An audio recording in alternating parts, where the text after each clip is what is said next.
Howdy, howdy ho. This guy again? Yep, and if you possess IQ in a quantity greater than single digits, then you haven't already paused this video in an effort to comment below solely based off the title rather than hearing what I've got to say. Which means I can continue, so let's get right into it. The Master Chief Collection. At its outset, it included all 4 main Halo games.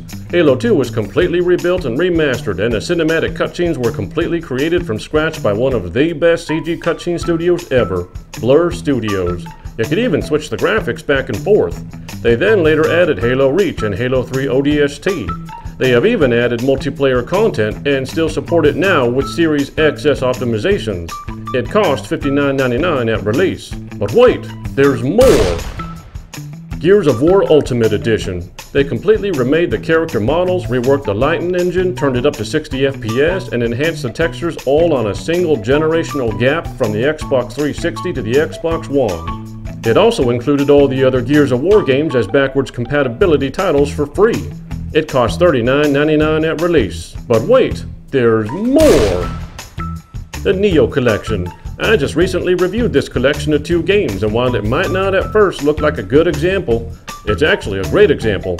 It includes Neo Remastered, a simple port with enhanced frame rates, resolution, and textures of a game released on the PS4 in 2017, ergo a game released a mere 4 years ago. It also includes Neo 2 Remastered, a simple port with enhanced frame rates, resolution, and textures of a game released on the PS4 in 2020, ergo a game released merely a year ago.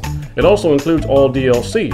It costs $69.99 at release. Oh, but it doesn't stop there. Rare Replay. I'm not even going to tell you how much insane value this collection represented. You can just Google that for yourself and see that they took 30 games and ported them all and put them all together. Honestly, I don't think we'll ever see a collection game of this value ever again.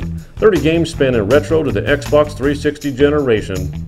It cost $29.99 at release. I could do this all day.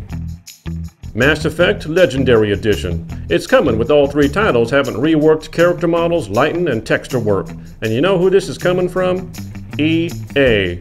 A universally hated company is about to bring you a collection better in value than anything Nintendo has done for you. That's right, EA is doing something right that even Nintendo isn't.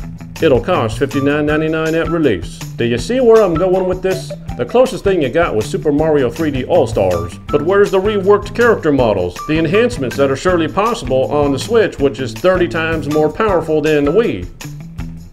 30 times more powerful. Let that sink in for a second.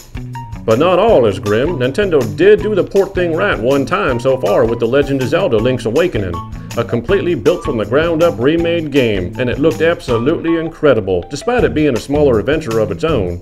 It cost $59.99 at release. But then all is grim again. The Legend of Zelda Skyward Sword HD is coming. A resolution, frame rate, and texture boost. No remade models, no reworked graphics engine, no enhanced lighting, nothing worthwhile in terms of technical upgrades except things you can simply turn up with sliders.